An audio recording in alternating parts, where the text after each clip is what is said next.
Hey guys, what's up?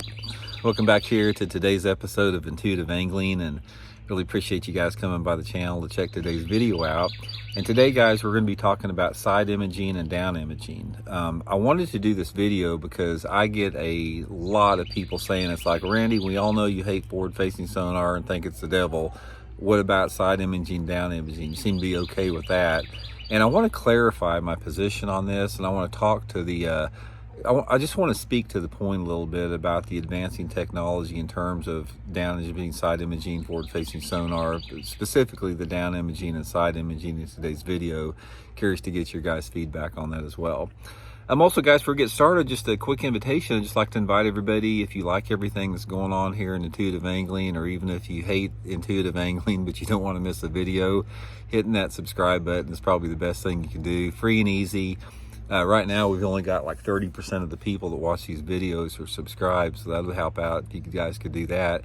And also, big thank you guys for me and my family, for everybody that's been using all those links I put in the video description. I know you guys get burnt out me talking about that, but if you guys didn't help out with that, I wouldn't be doing the videos, so I really appreciate that. Okay, here's my opinion on side imaging and down imaging. I don't like either one of them. I don't use either one of them. And here is sort of let me talk a little bit about the evolution that I've went through on this. Believe it or not, guys, I was sponsored by several electronic companies. I was sponsored by Lowrance for several years. This has been a long time ago. And I had the side imaging and down imaging before most people do. Before most people had it. In fact, I had side imaging. God, it's been a long time ago. It may have been 20 years ago. I remember the first side imaging unit I got was on I used it in a tournament on Lake Wheeler in Alabama, out on the Decatur Flats there. And you know, it was cool technology and everything, but I remember something hit me in that tournament. It's like when I first used that side imaging technology, and then I started seeing over the course of the next couple of years about people, how they were utilizing it to find like brush piles that they'd never seen before or never knew they were there before. That's when my opinion of everything changed on it. And my opinion of it changed. We were at a FLW tournament, FLW tour event down at Lake Eufaula in Alabama. Again, this has been probably at least 15 years ago. And everybody, or not everybody, but a lot of the anglers that were getting onto the side imaging deal, they were going out at night, practicing at night, and they were just side imaging all over the lake looking for brush piles. And then they'd mark these brush piles on their GPS mapping unit, and they'd wind up fishing these brush piles that they found with side imaging. And once that happened, something, like I said, just clicked inside of me. It's like, this isn't right.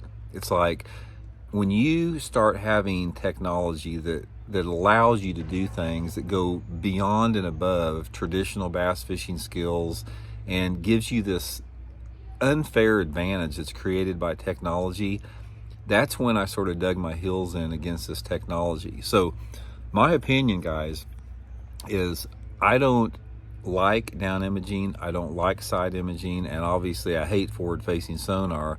I think all three of those pieces of a technology have contributed to the degradation of our sport, in terms of it takes away the traditional skills, the traditional values, the traditional heritage of it, takes away the fair chase, and it gives anglers an unfair advantage in terms of not having to fish to find fish. So before, in the past, it's like the only way that you were able to find a brush pile is to idle over it with your flasher or your 2D sonar, and then throw out a marker buoy and fish that particular piece of structure.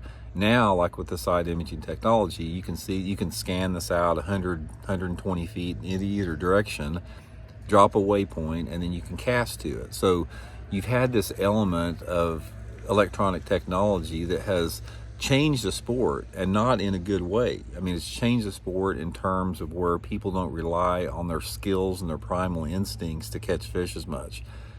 Here's my theory on it, not theory, but here's my position on this, that if I was in position of power in tournament organizations, I would change it.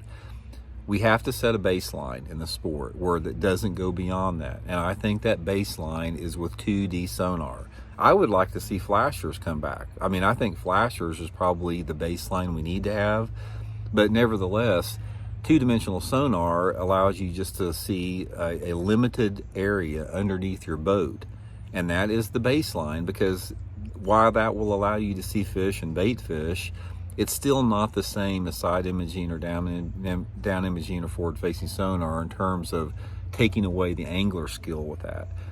So one of the things that has got to happen in the sport, if we're going to maintain the integrity of bass fishing, especially competitive bass fishing, is you have to set these baselines. And the baselines should be set based upon, you know, the element of fair chase, the element of preserving tradition and heritage of the sport.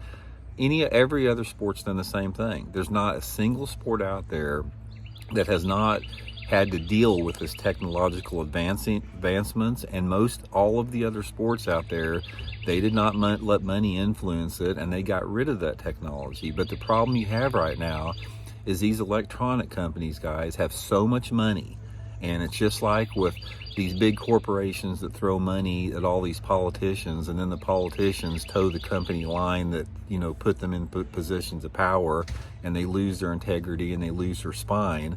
It's the same what's happened with electronic technology and fishing.